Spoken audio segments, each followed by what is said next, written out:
Doctor Zakir Hussain एक महान स्वतंत्रता सेनानी, शिक्षाविद, अर्थशास्त्री और भारत के तीसरे और पहले मुस्लिम राष्ट्रपति थे। एक राजनीतिक होने के साथ इन्होंने शिक्षा के क्षेत्र में अपना अभूतपूर्व योगदान दिया था। भारत के महान राजनेता और शिक्षाविद डॉक्टर जाकिर हुसैन का जन्म 8 फरवरी 1897 को हैदराबाद, तेलंगाना में हुआ था। इनके पिता का नाम फिदा हुसैन था। हुसैन ने प्रारंभिक शिक्षा हैदराबाद में पूरी की। इसके बाद इन्होंने हाई स्कूल की पढ़ाई इस्लामिया हाई स्कूल इटावा से की और फिर लखनऊ विश्वविद्यालय के क्रिश्चियन डिग्री कॉलेज से अर्थशास्त्र में स्नातन की डिग्री हासिल की। वही स्नातक की पढ़ाई के बाद वह मोहम्मडन एंग्लो ओरिएंटल कॉलेज चले गए, जो इलाहाबाद विश्वविद्यालय से संबद्ध था। वहाँ वह प्रमुख छात्र नेता के रूप में उभरे।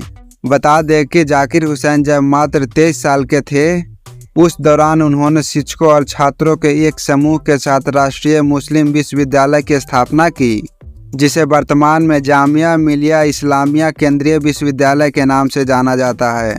इसके साथ ही इन्होंने बर्लिन यूनिवर्सिटी से अर्थशास्त्र में अपनी PhD पूरी की। वे जामिया मिलिया इस्लामिया दिल्ली के वर्ष 1926 से 1948 तक कुलपति रहे। इसके बाद वह अलीगढ़ मुस्लिम विश्वविद्यालय केंद्रीय विश्वविद्यालय के भी वर्ष 1948 से 1956 तक कुलपति रहे। डॉक्टर जाकिर हुसैन भारतीय स्वतंत्रता आंदोलन के प्रमुख स्वतंत्रता सेनापति थे। वर्ष 1947 में ब्रिटिश हुकूमत के स्वराज मिलने के बाद इन्होंने कई महत्वपूर्ण राजनीतिक पदों पर काम किया, जिसमें 1952 से 1957 तक राज्यसभा सदस्य, 1957 से 1962 तक बिहार के राज्यपाल, 1962 से 1967 तक भारत के उपराष्ट्रपति और राज्यसभा के पदेन सभापति और 1967 से 1969 तक भारत के तीसरे राष्ट्रपति का पद शामिल है। इसके अलावा डॉक्टर जाकिर हुसैन 1938 से 1950 तक हिंदुस्तानी तालीमी संघ सेवाग्राम के अध्यक्ष भी रहे।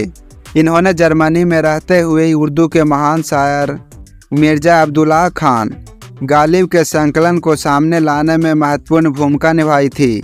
डॉक्टर जाकिर हुसैन को उनके राजनीतिक और शिक्षा के क्षेत्र में किए गए अभूतपूर्व कार्यों के लिए वर्ष 1954 में पद्म विभूषण और वर्ष 1963 में भारत के सर्वोच्च नागरिक सम्मान भारत रत्न से सम्मानित किया गया।